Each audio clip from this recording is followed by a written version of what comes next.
হাদিসে কুরসির মধ্যে জানায় এটা একটা রোজাদারদের জন্য বড় আনন্দ। আর একটা হলো রোজাদারদিগকে আল্লাহ নিজের দিদার দেবেন বলেছে। এ যুবকেরা, তোমরা বাপেরা, আলী রোজাকে ছাড়বেন না। এই রোজা 1 মাস আসছে, রোজা রাখবে, আল্লাহকে খুশি করার জন্য রাখবে। কেন আল্লাহ বলেছে রোজা আমার খাস ইবাদত, নামাজ খাস ইবাদত বলেন, হজ খাস ইবাদত বলেন, যাকাত খাস ইবাদত বলেন, রোজাকে খাস ইবাদত বলেছে। সবটাই আল্লাহর জন্য। তবে রোজাটা কেন খাস বলেছে? নামাজের মধ্যে লোক দেখানো থাকতে পারে, নাও থাকতে পারে, না দেখানোটাই তো আল্লাহর জন্য। কিন্তু নামাজের মধ্যে লোক দেখানো থাকে, চল হুজুর বলছে একটু পড়ি, চল বিআই এসছে একটু পড়ি, না পড়লে লোক খারাপ বলবে তাই পড়ি, এখানে লোক দেখানো থাকতে পারে।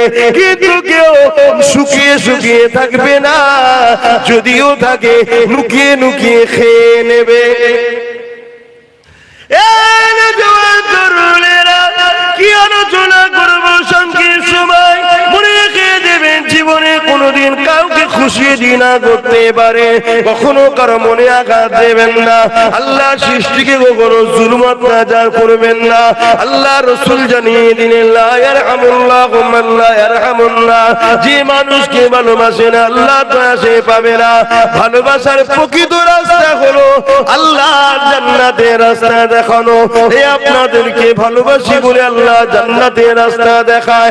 আল্লাহ জান্নাত পেতে গেলে সর্বপ্রথম কাজটা কি? ঈমান জানতে হবে।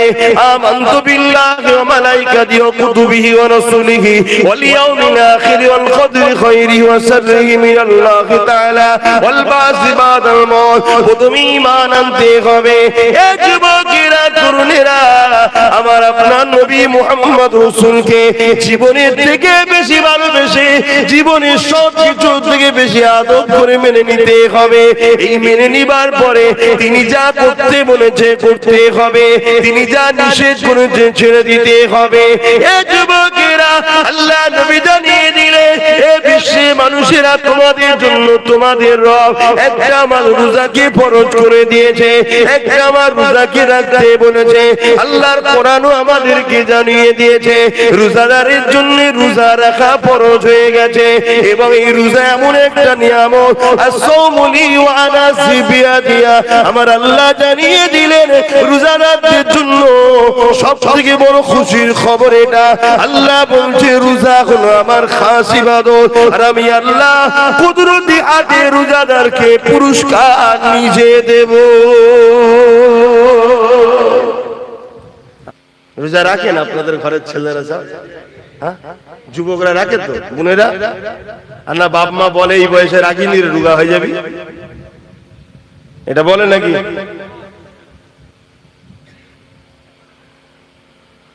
রোজাদারের জন্য দুটো খুশি, লিসাইমি ফারহাতানি, ফারহাতুন ইনদাল ইফতারি ওয়া ফারহাতুন লিকা রাব্বি। এ নওজওয়ানেরা, রোজাদাররা যখন ইফতার নিয়ে বসে, আল্লাহ পাক হাদিসে কুরসির মধ্যে জানায় এটা একটা রোজাদারদের জন্য বড় আনন্দ। আর একটা হলো রোজাদারদিগকে আল্লাহ নিজের দিদার দেবেন বলেছে। এ যুবকেরা, তোমরা বাপেরা, আলী রোজাকে ছাড়বেন না। এই রোজা 1 মাস আসছে, রোজা রাখবে, আল্লাহকে খুশি করার জন্য রাখবে। কেন আল্লাহ বলেছে রোজা আমার খাস ইবাদত, নামাজ খাস ইবাদত বলেন, হজ খাস ইবাদত বলেন, যাকাত খাস ইবাদত বলেন, রোজাকে খাস ইবাদত বলেছে। সবটাই আল্লাহর জন্য। তবে রোজাটা কেন খাস বলেছে? নামাজের মধ্যে লোক দেখানো থাকতে পারে, নাও থাকতে পারে, না দেখানোটাই তো আল্লাহর জন্য। কিন্তু নামাজের মধ্যে লোক দেখানো থাকে, চল হুজুর বলছে একটু পড়ি, চল বিআই এসছে একটু পড়ি, না পড়লে লোক খারাপ বলবে তাই পড়ি, এখানে লোক দেখানো থাকতে পারে। কিন্তু কেউ শুকিয়ে শুকিয়ে থাকবে না, যদিও থাকে লুকিয়ে লুকিয়ে খেয়ে নেবে। কি বুঝছেন তো নাকি? তাই আল্লাহ বললো এটা আমার খাস ইবাদত। কমসে কম পুকুরে ডুব মেরেও তো পানি খেলেন। কে কে খেয়েছেন ডুব মেরে পানি? ছোটবেলায় খান না? কিন্তু রোজা ও আল্লাহর খুশির জন্য, তাই চোখের আড়ালে হয়ে গেল, সেই আল্লাহর জন্য সে রোজা রাখে। কিন্তু আজ বেঈমানের দলেরা, ইসলামের দুশমনেরা আমাদের ঘরে তো রোজা রাখাবার পরেও বেকার করে ফেলছে রোজাগুলোকে। আপনারা সব এলাকায় রোজার পার্টি হয় নাকি? ইফতার পার্টি করেন নাকি? ইফতার পার্টিতে যাওয়া হারাম, চলবে না। ইফতার মাহফিলে যাবেন, সওয়াবের কাজ। ইফতার মাহফিলের নেতৃত্ব দেয় উলামা হযরতরা, আর ইফতার পার্টির নেতৃত্ব দেয় ফাসিক, ফাজিল, হারামখোর, বেরোজাদাররা। কথা বুঝছেন না? বোঝেন না? কত পার্থক্য বুঝলেন? ইফতার মাহফিল হলে যাবেন, ইফতার মাহফিলে আলেমরা থাকে, তারা নেতৃত্ব দেয়। আর আলেমরা হলো রাসূলের ওয়ারিস, তারা নবীর ইলমের ওয়ারিস। নবী চলে গেছেন, যাওয়ার সময় বলে গেছেন যে আমি আলেমে হাক্কানীদের রেখে গেলাম, তোমরা এদের কাতারে থাকবে, এদের পিছনে থাকবে। আর এখন তো আলেমরা বাপ কিছুই বলতে পারে না। এটা আলেমদের দোষ অবশ্য, সবাই নয়, কিছু কিছু আলেম আছে এখনো বলে, কেন তারা বিক্রি হয়নি, তারা নিজেদের গলায় এখনো মোহাম্মদ রসুলের বেল্ট পরিয়ে রেখেছে, তাই তাদেরকে কেউ টানতে পারে না। কিন্তু বেশিরভাগ উলামারা এখন কথা বলতে পারে না। কথা বুঝে আসছে? এই ইফতার মাহফিল হলে যাবে। তবে আমার যিনি মসলা শোনেন বা আমাকে জিজ্ঞেস করেন আপনি কি করেন, সবথেকে উত্তম হলো এটা, সারাদিন রোজা রেখেছি যে আল্লাহর খুশির জন্য, সেই আল্লাহ আমাকে যা খুশি করে রুজি দিয়েছে হালাল, ওই রুজি থেকেই আমি ইফতার করব। আমি অন্য কারো পয়সা করতে রাজি না। আমি রোজা রেখেছি, আমি আমার পয়সা দিয়ে ভাবে ইফতার করব। সারাদিন রোজা রেখার পরের পয়সা ইফতার করব, ঠিক মন খুশি হয় না। আপনারাও করবেন। তাতে যদি আল্লাহ আপনাকে শুধু চিনি দিয়া শরবত খাওয়ায়, অতি খুশি আলহামদুলিল্লাহ বলেন যে আমার আল্লাহ আমার জন্য যেটা ভালো সেটা করেছে। তুমি তোমার নয়, তুমিও তোমার আল্লাহ। কোনটা তোমার বলো তো? এই কোনটা তোমার আছে নাকি? তোমার আল্লাহ, আমার আল্লাহ যদি আমাকে দুদিন শুকিয়ে রাখে, তাহলে আমি আমাকে শুকিয়ে রাখছি না, আল্লাহ তার সৃষ্টিকে শুকিয়ে রেখেছে।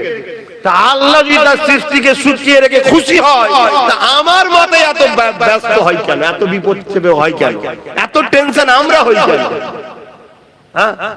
নিজেকে কুরবান করে দাও আল্লাহর কাছে। আমি আবার কি, আমি বলে কিছু নেই, সবই আল্লাহ।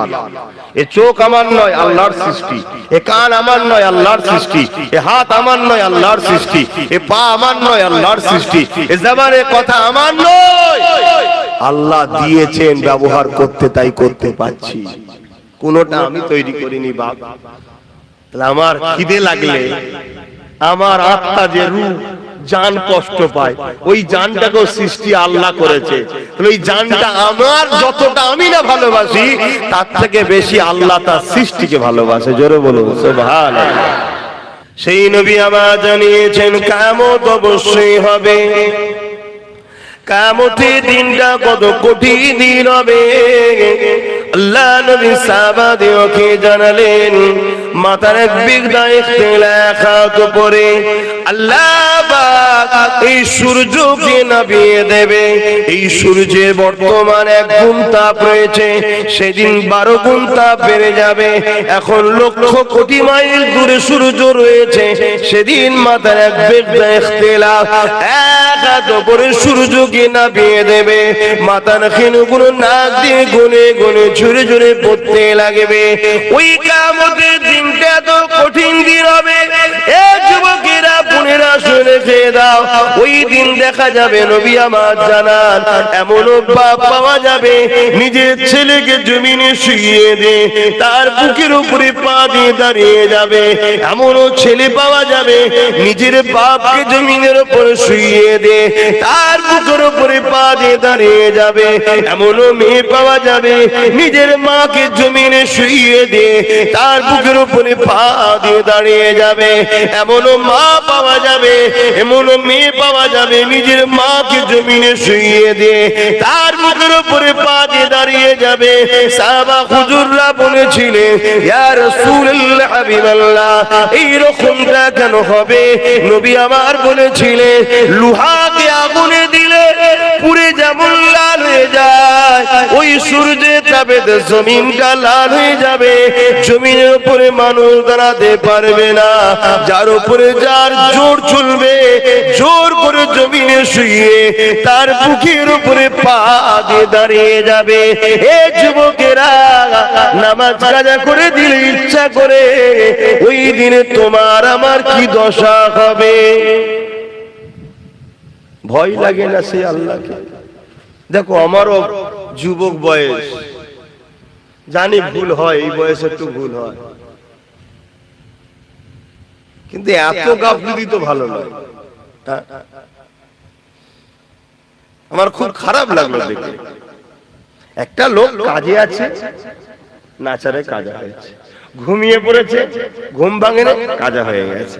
গাড়িতে সফরে ছিল, পরিস্থিতি নাই পড়া, কাজা হয়ে গেছে। পরে কাজা পড়ে নেওয়া উচিত, কিন্তু ইচ্ছা করে করে আমরা ভুল করছি।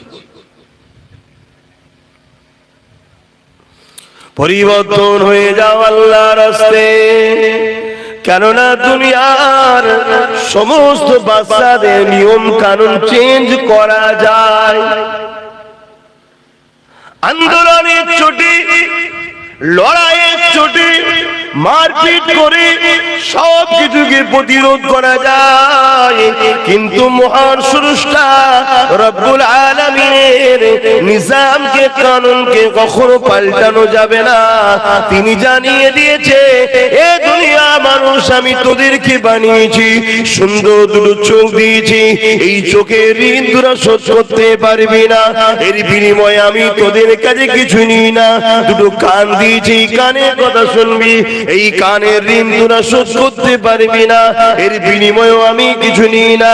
দুটো হাত দিয়েছি, হাত দিয়ে হালাল ইনকাম করবি, নিজের প্রয়োজনের কাজ করবি, গরিবদেরকে দান করবি, অসহায়ের সেবা করবি, মা বাবার খেদমত করবি, নিজের রাষ্ট্রের জন্য কাজ করবি, নিজের রাষ্ট্র সেবা করবি, নিজের রাষ্ট্রের খেদমত করবি।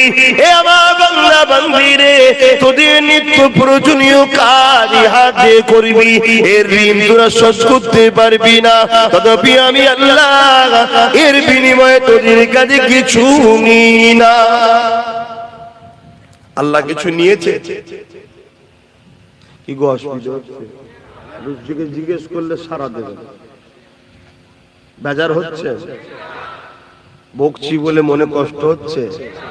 আমরা বকবো না তো বকবে কারা? বকার ক্ষমতা তো আমরাই রাখি, কেন? আমরা তোমার নবীর খানদানের ছেলে, আমরাই বকতে পারি তোমাদের ঘরে, অন্য কারো অধিকার নেই তোমাদের দিকে চোখ তুলে তাকাবে, ঠিক না বেটি? কিন্তু দুঃখের বিষয়, তোমরা আমাদের ঘরে ধরা দিও না বলে যারা তোমাদের জুতো বওয়ার উপযুক্ত নয়, তারা তোমাদের ঘরে এখন গলায় বেল দিয়ে ঘোরাচ্ছে। কথা বুঝে আসছে? হ্যাঁ, পৃথিবী বিখ্যাত ধনী কিন্তু কাফের, ঈমান নাই। আর সব থেকে গরিব পৃথিবীর রাস্তায় পড়ে থাকে, কিন্তু ঈমান আছে। ওই পৃথিবী বিখ্যাত ধনী ওই জুতো বড় উপযুক্ত নয়, কারণ ওর ঈমান আছে। জোরে বলুন সুবহানাল্লাহ। ঈমান এমন একটা সম্পদ, কিন্তু বাপ তোমরা তো গুরুত্ব বোঝো না। তোমরা বোঝো ঝালমুড়ি, 2000-এর নোট, এইটাই সবকিছু, এটাই বোঝো তোমরা, তাই তো নাকি? এই চোখের মূল্য কত হবে? দুটো চোখের মূল্য কত হবে দিতে পারবেন? এই যে কানে কথা শুনতে পাচ্ছেন, এর মূল্য দিতে পারবেন? দুটো হাত, দুটো পা, কিডনি, হার্ট, নিঃশ্বাস, তাও মনে পড়ে না আল্লাহর কথা। যাহারে তিনি কত দয়ালু, কত সুন্দর আমায় নিঃশ্বাস টানাচ্ছে, নিঃশ্বাস বার করাচ্ছে। এ তো আল্লাহ পরীক্ষা করার জন্য দেয়। যে তকদিরওয়ালা হবে ওই ঝটকা খেয়ে পরিবর্তন হয়ে যায়, আর যে কপাল ফাটা ঝটকা খেয়েও বিহায়া হয়ে থাকে, তাকে আল্লাহ একেবারেই সাইজ করবে, কবরে নিয়ে যায়। আর যাকে দুনিয়ার বুকে হয়তো গাফিল হয়ে গেছে, ভুল করে আছে, আল্লাহ একটু ঝটকা দেয়, ওর ঘটটা এসে এই সত্যি তো ভুল করছিলাম, ও ফিরে চলে আসে। এই জন্য আল্লাহ মাঝে মাঝে ঝটকা দেয়। কথা বুঝে আসছে? বিমার হলে যদি আপনি আল্লাহকে বেশি ডাকেন, জানবেন ওই বিমারটা আপনার জন্য আল্লাহর পক্ষ থেকে রহমত। জোরে বলুন সুবহানাল্লাহ। আর বিমার হওয়ার পর দেখছেন পাগলামি বেড়েছে, জানবেন গজব হচ্ছে, শাস্তি হচ্ছে। ধন দৌলত টাকা পয়সা পাওয়ার পর আপনি দান খায়রাত করছেন, মসজিদ বানাচ্ছেন, মাদ্রাসা করছেন, গরিব ছেলে মেয়েদের বিবাহ দিচ্ছেন, আল্লাহর সৃষ্টির সেবা করছেন। অন্য ধর্মের অমুসলিম হলো যদি কেউ গরিব আপনার কাছে আসে তাকে সাহায্য করছেন, আর করছেন, হেল্প করছেন, ভালো কাজ করছেন। গান বাজনা যাত্রায় উড়ান নিয়ে ওটা করেন, ভালো রাস্তায় খরচ করছেন, জানবেন এই ধন দৌলত আপনার জন্য ভালো রহমত। আর টাকা পাওয়ার পর আপনি ফাংশনে দিচ্ছেন, যাত্রায় দিচ্ছেন, ভুল রাস্তায় দিচ্ছেন, জানবেন এই টাকা আপনার জন্য গজব, জাহান্নামে নিয়ে যাচ্ছে। ফেরাউনের মতো বাদশা কেউ হতে চান? আরে পৃথিবীর বাদশা হবেন না? কেন শখ নেই? পৃথিবীর বাদশা। একটা প্রধান হওয়ার জন্য এত মারপিট করছেন, এমএলএ হওয়ার জন্য এত মারপিট করছেন, পৃথিবীর রাজা হবেন না আপনারা? শখ নেই? না, ফেরাউনের মতো হব না। কেন? ও জাহান্নামী কাফের। ঠিক না বেটি? আমাদের ঘরে আল্লাহ যদি বাদশা করে, ফারুকে আজমের সুন্নাত অনুযায়ী করুক, বলুন আমিন। আর যদি গরিব করে, আল্লাহ হযরতে আলীর মতো যেন গরিব করে, জোরে বলুন সুবহানাল্লাহ। তাহলে আমাদের উদ্দেশ্যটা কি? দুনিয়া না আখিরাত? জোরে বলুন। তাহলে দুনিয়া ছাড়া কি আখিরাত পাওয়া যাবে? দুনিয়ার মধ্যে দিয়েই তো আপনাকে আখিরাত খুঁজতে হবে। দুনিয়ায় আপনাকে কাজ করতে হবে আখিরাতের কাজগুলো। আপনি একটা অফিসে চাকরি করেন, অফিসের চাকরি করছেন, আপনাকে 8 ঘন্টা সময় দেওয়া হয়, এই কাজগুলো করে দিলে তারপর আপনাকে মাইনেটা দেওয়া হবে। আপনি যে 8 ঘন্টা কাজ কাম না করে বেকার কাটিয়ে দেন, মাইনে পাবেন? তা আপনাকেও দুনিয়া একটা অফিস মনে করুন, পুরো পৃথিবীটা। এই পৃথিবীতে আপনাকে আপনার মালিক আল্লাহ। এই পৃথিবীর অফিসের মালিক কে? আল্লাহ। তিনি কিছু কাজ দিয়েছেন, নামাজ, রোজা, হজ, যাকাত, দান, খায়রাত, বড়দের সম্মান করা, ছোটদেরকে স্নেহ করা, মা বাপকে ভালোবাসা, হারাম না খাওয়া, সুদ না খাওয়া, মদ না খাওয়া, জেনা না করা, ব্যভিচারী না করা, অন্যায়কে সাপোর্ট না করা, অন্যায়ের বিরোধী করা, ন্যায়ের পক্ষে থাকা। আল্লাহর কোরআন বলছে, কুনতুম খায়রা উম্মাতিন উখরিজাত লিন-নাস তা'মুরুনা বিল মা'রুফ ওয়া তানহাউনা আনিল মুনকার। তোমরা শ্রেষ্ঠ উম্মত, তোমরা মানুষকে ভালো কাজের আদেশ দেবে, খারাপ কাজের বিরোধী করবে। ক্ষমতা থাকলে হাত দিয়ে প্রতিরোধ করো খারাপ কাজে, ক্ষমতা নেই মুখ দিয়ে প্রতিরোধ করো, ক্ষমতা নেই অন্তর থেকেও খারাপ কাজকে ঘৃণা করতে হবে। এই টোটাল জিন্দেগি তোমরা কাটিয়ে কাজ করে যখন যাবে, আল্লাহ তোমাকে পারিশ্রমিক দেবে কি? দয়ার জান্নাত ও তিনার দিদার। জোরে বলুন সুবহানাল্লাহ। আর যদি এটা করে না যাও, যেমন 8 ঘন্টা বেকার কাটিয়ে ফেলেছো, মাইনার পাবে না, ওখানেও কিছু পাবে না, কিন্তু তোমাকে নিয়ে রাখবে কোথায়? বেকার তো রাখার জায়গা নেই, নিজের জাহান্নামে নিজে পিসাই হবে। আর জাহান্নামীদের যখন পিপাসা লাগবে কি খাওয়াবে? জাহান্নামীর পাত্রেতে রক্ত আর পুঁজ টকবক করে ফুটানো। বলুন নাউযুবিল্লাহ। তো এইগুলো কি মনে হয় না যে আমাদের কি হবে? আমি তো বিরাট টেনশন করি, আল্লাহ আমার কি হবে, আল্লাহ আমার কি হবে। যদি আল্লাহ বলে আপনার তোকে পছন্দ নয়, তোর নামাজ আমার ভাল লাগে না, তোর রোজা আমি লব না, তোর ইবাদত আমার, তোর কাজ কাম আমার পছন্দ হয় না, তো গেল কি গো? দুনিয়ায় অনেককে কাজ লিজে দাও না মহাজনকে, জরির কাজ হোক, কিছু জামার কাটিং এর কাজ হয়, জানেন না? মহাজন যদি বলে এই কাজটা পছন্দ হয় না, জালি যা। আমার আল্লাহর কাজ করে যদি যায়, আর আল্লাহ যদি বলে তোর নামাজে মজা ছিল না, তুই অনেকক্ষণ ধরে সেজদা দিয়ে দীর্ঘদিন তাসবিহ পড়নি, নামাজের সময় সারা দুনিয়া ঘুরে বেড়াতিস, কি নামাজে মনে পড়ে না? পড়ে না, হ্যাঁ? আর আল্লাহ যদি বলে আব্বাস তোর ইবাদত আমার পছন্দ নয়, আমার কি হবে? আমার বাপ বাঁচাতে পারবে? আমার মা, পৃথিবীর কেউ বাঁচাতে পারবে? কাদের ভরসায়, কি খেয়ালে কি ঘোরে আছো আমাদের ঘরের ছেলেরা? এই জন্য জলসা দেওয়া হয়, আজ থেকে তওবা করো। আগামী যতদিন বাঁচবে, 1 দিন হোক আর 1 বছর হোক আর 100 বছর হোক, মাকসাদ একটাই করো, আল্লাহকে খুশি করব, নবীর হুকুম মেনে চলবো, দ্বিতীয় কোনো কিছু বুঝি না। কথা বুঝে আসছে? নবীর কথা যে বলবে তার সাথে থাকবে। ইমাম বলছে ইমামের সাথে, পীর বলছে পীরের সাথে, মুর্শিদ বলছে মুর্শিদের সাথে, মুফতি বলছে মুফতির সাথে। আকীদা ঠিক করো, কিন্তু উদ্দেশ্য একটাই হবে আল্লাহর জন্য, আল্লাহর জন্য। আর মা আতাকুমুর রাসূল ফাখুযুহু ওয়া মা নাহাকুম আনহু ফান্তাহু।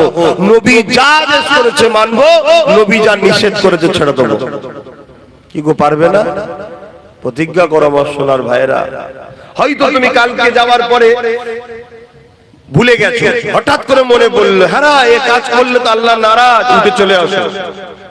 উঠে চলে আসো। একবার যদি আল্লাহর ভয়ে কোনো পাপ কাজ থেকে ফিরে আসতে পারো, আমার আল্লাহ তোমাকে একটা নয় দুটো জান্নাত দেবে। জোরে বলুন সুবহানাল্লাহ।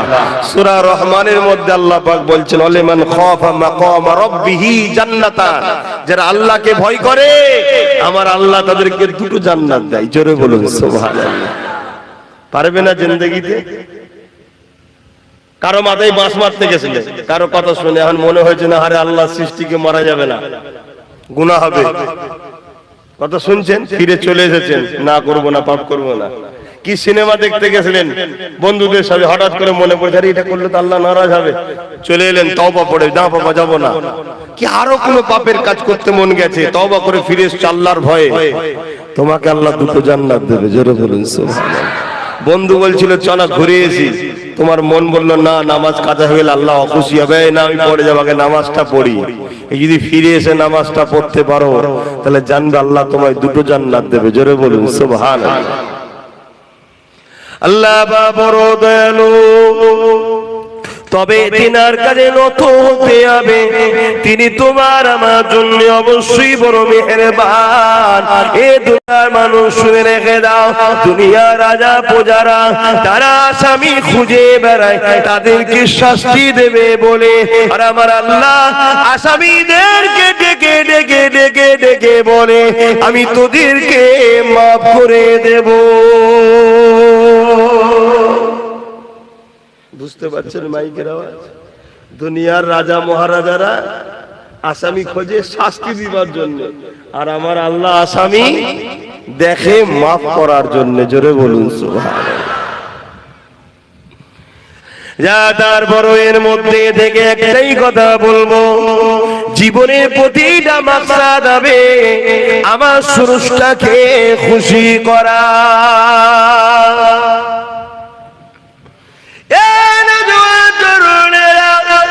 অবশ্যই বাবা আপন, কিন্তু আল্লাহ থেকে আগে নয়। অবশ্যই পীর মুর্শিদ আপন, কিন্তু আল্লাহ থেকে আগে নয়। অবশ্যই স্বামী স্ত্রী আপন, কিন্তু আল্লাহ থেকে আগে নয়। অবশ্যই নেতা লিডাররা আপন, কিন্তু আল্লাহ থেকে আগে নয়। সব আগে একটা কথা মাথায় নিয়ে নেন, মান আহাব্বা লিল্লাহ ওয়া আবগাদা লিল্লাহ ওয়া আতা লিল্লাহ ওয়া মানআ লিল্লাহ ফাকাদ ইস্তাকমালাল ঈমান। এই দুনিয়া মানুষ রেখে দাও গো, নিঃশ্বাসে কোনো বিশ্বাস নাই, এসেছি যখন চলে একদিন যেতে হবে। কে কবে যাবে আল্লাহ বা ভালো জানে। পৃথিবীর সবাই চেষ্টা করো তোমায় নিতে পারবে না। যেদিন আমার আল্লাহ ডাকবে ওই দিন পৃথিবীর সবাই চেষ্টা করো বাঁচাতে পারবে না। আল্লাহর উপরে ভরসা রেখে কোন কাজটা করলে আল্লাহ খুশি হবে সেই কাজটা করো, যেটা করলে আল্লাহ বেজার হবে সেটা ছেড়ে দাও। মা বাপকে ভালোবাসতে হবে কিন্তু আল্লাহর জন্য, স্বামীকে ভালোবাসতে হবে কিন্তু আল্লাহর জন্য, স্ত্রীকে ভালোবাসতে হবে কিন্তু আল্লাহর জন্য, দুনিয়ার লিডারকেও ভালোবাসতে হবে কিন্তু আল্লাহর জন্য। যদি তোমার মা বাপ তোমাকে ইসলাম বিরোধী কথা বলে ওই কথা তোমাকে মানা যাবে না, কেননা মা বাপ আগে নয় আল্লাহ আগে। তোমার স্ত্রী যদি তোমাকে ইসলাম বিরোধী কথা বলে ওই কথা মানা যাবে না, কেন স্ত্রী আগে নয় তোমার স্রষ্টা আগে। তোমার স্বামী যদি তোমাকে ইসলাম বিরোধী কথা বলে এ নারীরা স্বামীর কথা মানা যাবে না, কেননা স্বামীর আগে তোমার স্রষ্টা। ঠিক তেমনই তোমার দুনিয়ার লিডার যদি তোমাকে ইসলাম বিরোধী কোনো কথা বলে ওই কথা মানা যাবে না, কেননা দুনিয়ার লিডার আগে নয়, তার আগে হলো তোমার আল্লাহ। দুনিয়ার লিডার যদি তোমাকে আল্লাহর পক্ষে কথা বলে তবেই মানা যাবে। তোমার ইমাম যদি তোমাকে আল্লাহর বিরুদ্ধে কথা বলে ওই ইমামের কথা মানা যাবে না। তোমার পীর যদি আল্লাহর বিরোধী কথা বলে ওই পীরের কথা মানা যাবে না, কারণ আমরা মুর্শিদকে মানবো আল্লাহকে পাওয়ার জন্য, আল্লাহকে মানবো মুর্শিদ পাওয়ার জন্য নয়। মুর্শিদকে ধরবো আল্লাহকে পাওয়ার জন্য, মুর্শিদকে ভালোবাসবো আল্লাহর জন্য, আল্লাহকে ভালোবাসবো মুর্শিদের জন্য নয়। এই যুবকেরা তাই বলে দিয়ে যায় ঈমানটা ঠিক করে না, যদিও চলতে গিয়ে গুনাহ হয়ে যায়। ঈমান যদি থাকে আযাব খেটে খেটে খেটে খেটে একদিন না একদিন ঈমানের জন্য আল্লাহ পাকের জান্নাতটা পেয়ে যাবে। আর ঈমান যদি না থাকে সব বরবাদ। দাড়ি তোমায় নাজাত দেবে না, টুপি তোমায় নাজাত দেবে না, হজ তোমায় নাজাত দেবে না। এগুলো তোমার মাকামকে বাড়ায় যদি ঈমানদার হও। ঈমানদারের মুখের দাড়ি থাকলে মাকাম বাড়লো, ঈমানদারের মুখের মাথায় টুপি আছে মাকাম বাড়লো, ঈমানদার নাই পরায়ণ মাকাম বাড়লো। ঈমান নেই তো কিচ্ছু নেই। আর ঈমান কি? রাসূলকে বলো, আমার সাথে বলো, রাসূলকে জানের থেকেও বেশি ভালোবেসে আদবের সাথে মেনে নিবার নাম হলো ঈমান। আমার কথায় মানতে পারছেন তো নাকি? হ্যাঁ, আল্লাহ পাক বলে দিয়েছে আমার হাবিবকে ধর। তোরা আমার সম্বন্ধে বেশি চিন্তা করলে মাথার ফিউজ আউট হয়ে যাবে। কথা বুঝাস? তোরা আমার হাবিবকে ধর, ওইটাকে আমি পাঠিয়েছি, উনি যা বলবে মেনে নে। কোরআন বলছে, আগেই বললাম না? হাফেজ সাহেব, মা আতাকুমুর রাসূল ফাখুযুহু ওয়া মা নাহাকুম আনহু ফান্তাহু। রাসূল যা আদেশ করেছে মেনে নাও, আছে তো কোরআনে? নবী যা নিষেধ করেছে ছেড়ে দাও। আল্লাহর নবী মদ খেতে বলেছে, মাতালকে সাপোর্ট করতে বলেছে। আল্লাহর নবী সুদ খেতে বলেছে, সুদকে সাপোর্ট করতে বলেছে। আল্লাহর নবী চুরি করতে বলেছে, চোরকে সাপোর্ট করতে বলেছে। আল্লাহর নবী মানুষের উপর জুলুম করতে বলেছে, জুলুমকে সাপোর্ট করতে বলেছে। কিন্তু আমরা তো সব করে বসে আছি বাবা। অন্যায় করার অন্যায়কারীকে সাপোর্ট করা এক না আলাদা? জোরে বলো। এখন আপনি একটা কুকুর পুষেছেন বা ময়াল সাপ পুষেছেন, আপনি তাকে খাইয়ে দাইয়ে সহযোগিতা করে মোটা সুটা করেছেন। সে এখন পাড়া দুটো লোককে ধরে পুরো গিলে খেলিয়েছে। এখন আপনাকে যদি এসে বলে তোর জন্য আজকে এই বিপদ, কেন তোকে আমরা বলেছিলাম যোগে পুষিসনি, ও ভালো করে বুঝবে। বুঝতে পারছেন? বোঝেন। যদি না বোঝেন তো কোদালে যখন মাটিতে পুঁতে দেবে তখন বুঝিয়ে দেবে কোন ফেরেশতা এসে, কালার কানা শুধু পিটবে। প্রথমে এসে মারবে, যখন এত চিৎকাবে বান্দা বান্দি, ওর দেখে ময়া লেগে গেছে। ও আল্লাহ, এ এত কষ্ট হচ্ছে দেখে ময়া লেগে গেছে। আল্লাহ চোখে অন্ধ করে দেবে, আর দেখতে পায় না। তারপর কানে চিৎকার শুনছে তো, বলছো আল্লাহ এর আওয়াজ শুনতে পাচ্ছি। আল্লাহ কানেও কালা করে দেবে, এবার পিটিয়ে যাবে, কামত পর্যন্ত পিটবে। একবার করে মারবে 70 গজ। কথা বুঝে আসছে? নিচেই চলে যাবে, আবার টেনে তুলে নিয়ে আসবে, আবার মারবে, যেখানে শেষ নেই। এই আমরা মৌলী সাহেব গল্প করছি নাকি? জাহান্নামীদের ঘরে যখন দেয়া হবে, এই সূরাতে দেয়া হবে না, আর এই চামড়া গুলো 70 গজ মোটা হবে। এই শরীরের চামড়া 70 গজ মোটা হবে। দুনিয়ার চামড়ায় আগুন লাগলে কি হয়? পুড়ে ছাই হয়ে যায়। কথা বুঝে আসছে না? এই কিছুদিন আগে পেপার টেপারে দেখছিলেন, পুরা বার করছে, বেঁকে চুরে ইটু হয়ে গেছে, দেখছেন না? পুড়ে ছাই হয়ে যাবে।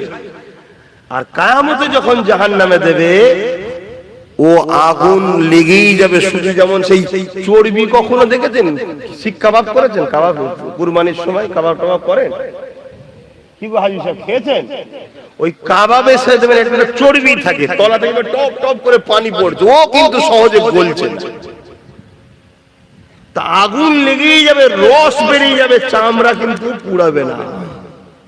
মানে কষ্ট হবে, শেষ হবে না কিয়ামত। তাই বুঝে নাও। এখন পাড়ার লোকেরা বলছে, তোকে বলেছিলাম এ সাপ পুষবি নি, এ সাপ কিন্তু বড় হলে ক্ষতি করবে। তুই দুধ কলা খাইয়ে তাকে আদর করিয়ে বড় করলি, ও তো পাড়ার দুটো লোককে খেয়ে ফেলেছে, এবার কি হবে? বলছে আমি কি খেয়েছি? সাপ তো খেয়েছে। বলছে তুই তো পুষে বড় করেছিস, তো মার বাড়িওয়ালার হবে না? হবে? হ্যাঁ, বুঝতে পারছেন? তাহলে কেউ যদি জুলুম করে সে শুধু মার খাবে না, আমরাও জালিমকে সাথ দিয়েছি, আমাদেরও পেদানি খেতে হবে। তাঁরা হয়েছে কোথায়? সব বুঝবে আল্লাহ। আল্লাহ পাক কাউকে ছাড়বে না। এখনো সময় আছে, অসঞ্চ পরিবর্তন হও। আমার নবীর কথা মানবে না মানবে না? হাত তুলে দেখাও কারা মানবে। আলহামদুলিল্লাহ। মিশকাত শরীফ আব্দুল্লাহ ইবনে উমর থেকে রওয়ায়াত, নবী বললেন, এ আমার মাননেওয়ালারা, কারা মাননেওয়ালা? নবীর হাত তুলে দেখান। নবীর মাননেওয়ালা কারা? আলহামদুলিল্লাহ, আপনাদের জন্য হাদিসটা বলছি। এ আমার মাননেওয়ালারা, কিয়ামতের শেষ দিন পর্যন্ত তোমরা আমার খানদানের ঝান্ডা তলায় থাকবে। জোরে বলুন সুবহানাল্লাহ। অর্থাৎ কুরাইশ বংশের ছেলের নেতৃত্ব মানতে হবে। আজ আমি একটা ইউনিট তৈরি করছি, আপনারা নিশ্চয়ই জানেন। তা আমার নেতৃত্ব মেনে নেবেন না নেবেন না? মেনে নিতে হবে বাপ। সময় এখনো আছে, তওবা করুন, আল্লাহর কাছে কাঁদুন যে আল্লাহ জীবনে যা করেছি জানতাম না, করে ফেলেছি, আজ জেনে গেছি আর না। মনে রেখে দেবেন, এই কবরের জমিনে যখন তোমাকে আমাকে রাখা হবে, কেউ যাবে না এই কবরের জমিনে, কিন্তু এই কবরের জমিনে একজন আসবে। বুখারী মুসলিমের হাদিস, আল্লাহ বাতিনাকে নিয়ে আসবে, তিনি তাশরীফ আনবে, তিনি অন্য কেউ নয়, দুরু জাহানের সুলতান নবী দু আলাম নবী মুহাম্মদ রাসূল তাশরীফ আনবে। দুনিয়ায় যদি তিনার নেতৃত্ব মেনে নাও, তিনাকে যদি লিডার বলে মানো, আর তিনার পক্ষ থেকে আমরা নেতৃত্ব দিচ্ছি, অর্থাৎ তিনার কথাকে আপনাদের কাছে পৌঁছে দিচ্ছি, আমাদের কথা নয়। কথা বুঝছেন? সেই রাসূলের আদর্শকে যদি মেনে নাও নিজের জীবনে, তাহলে নবী আমার তখন কিয়ামত কবরে বলবে, ফেরেশতা ও আমার গোলাম ছিল, কে নাজাত দিয়া হোক। জোরে বলুন সুবহানাল্লাহ। আর দুনিয়ায় রাসূল ছেড়ে দিয়ে নবী দ্বীনকে যারা মিটাচ্ছে, তাদেরই পিছনে হই হই করে ঘুরে বেড়াও। মনে রেখে দিও, কবর তোমার ডাকছে, তোমার জবাব দিতে হবে। আজ আমাদের ঘরের ছেলেদের ইসলামিক কোন ইউনিফর্মের উপর, ইসলামিক কোন কালচারের উপরে আঘাত দিলে আমাদের ছেলেদের ব্যথা লাগে না, কিন্তু যারা ইসলামের বিরুদ্ধে, তাদের কিছু হলে আমাদের ছেলেদের বুকে ব্যথা ওঠে। হয় না? হয় না? কি কোথায় চলে গেল? আবার এগুলো যদি আমি বলি, আবার কিছু মুসলমান আছে, শুকনো মুসলমান, মুনাফিক, তাদের আবার কষ্ট হয়, এসব কথা কেন বলবে? উনি আসবে, পেলেন ঘটনা বলে চলে যাবে। তাহলে ঘটনা শুনে নাও। আল্লাহ বললেন, বান্দা ঈমান নিয়ে আসো। কার মতো ঈমান আনবো? এই আয়াতের ব্যাখ্যায় বলছেন, সাহাবাদের মতো ঈমান আনো। সাহাবারা কেমন ঈমান এনেছে শুনে রেখে দেন। এ যুবকেরা, তরুণেরা, বাপেরা, আল্লাহ নবীর সাহাবারা কেমন ঈমান এনেছিলেন, এক সাহাবীর নাম বলে দেয় হযরতে খুবাইব রাদিয়াল্লাহু তাআলা। হযরতে খুবাইব রাদিয়াল্লাহু তাআলা আর একজন সাহাবী ছিলেন হযরতে খাব্বাব রাদিয়াল্লাহু তাআলা। আল্লাহ নবী সাহাবী ছিলেন। হযরত ওমর ফারুক যখন সিংহাসনে বসলেন, অর্ধ পৃথিবীর রাজত্ব যখন চালাতে লাগলেন, আমিরুল মুমিনিন খলিফাতুল মুসলিমিন যখন হলেন, এই যুবকেরা পাবে হযরত খাব্বাব রাদিয়াল্লাহু তাআলা আনকে আল্লাহ নবী সাহাবী হযরত ওমর বলেছিলেন, এ নবী সাহাবী, শুনেছিলাম তোমার উপরে অনেক জুলুম অত্যাচার হয়েছিল, একটুখানি আমাকে বলো কি জুলুম অত্যাচার হয়েছিল? হযরত খাব্বাব রাদিয়াল্লাহু তাআলা নিজের কোমরের কাপড়টাকে সরিয়ে দিলেন। এ যুবকেরা, তরুণেরা, বাপেরা, তোমার আমার কোমরে গোশত রয়েছে সৌন্দর্যের জন্য। আল্লাহ নবীর এই সাহাবীর কোমরটা পুরো প্লেন ছিল, গোশত ছিল না। আল্লাহ নবী সাহাবী হযরত ওমর দেখে বলতে লাগলে, ভাই খাব্বাব, এই রকম কোমর আল্লাহ জমিনে কারো দেখিনি, কি ব্যাপার আল্লাহ তোমাকে এরকম বানালো? হযরত খাব্বাব বলতে লেগেছে, ও ভাই হযরত ওমর, আল্লাহ আমাকে সুন্দর কোমর দিয়েছিল, কিন্তু আমি নবীর পক্ষে কথা দেওয়ার জন্য, নবীর দল করার জন্য, ন্যায়ের পক্ষে, সত্যের পক্ষে, মানবতার পক্ষে, ইনসাফের পক্ষে, মানব বন্ধনের পক্ষে, ভ্রাতৃত্বের পক্ষে, সত্যের পক্ষে থাকার জন্য তৎকালীন লিডার আবু যর উতবা সাহিবাইরা আমাকে জুলুম করেছিল। আমাকে বলেছিল, মুহাম্মাদের দল ছেড়ে দে, আমাদের দলে চলে আয়, মুহাম্মাদের দল ছেড়ে দে, আমাদের দলে চলে আয়, না ভাইদের উপরে জুলুম হবে, অত্যাচার হবে। ও ভাইরা তোমার আমি বলে দিয়েছিলাম জান দিয়ে দেবো, তথাপিও নাই সত্য ছাড়বো না। আজও তোমাদেরকে বলা হয়, কি বলা হয় না হয় না, জুলুমের দিকে আসো, মিথ্যার দিকে আসো, অন্যায়ের দিকে আসো, সন্ত্রাসীর দিকে আসো, ফিতনার দিকে আসো, খুনের দিকে আসো, মার্ডারের দিকে আসো, চিটিংবাজির দিকে আসো, তুলাবাজির দিকে আসো, বলা হয় না হয় না। আর বলতে লাগে না, আপনাদের ঘরে এখন এক মুঠো বিরিয়ানি দিলেই চলে যাবে, বেশি খরচ করতে লাগে না।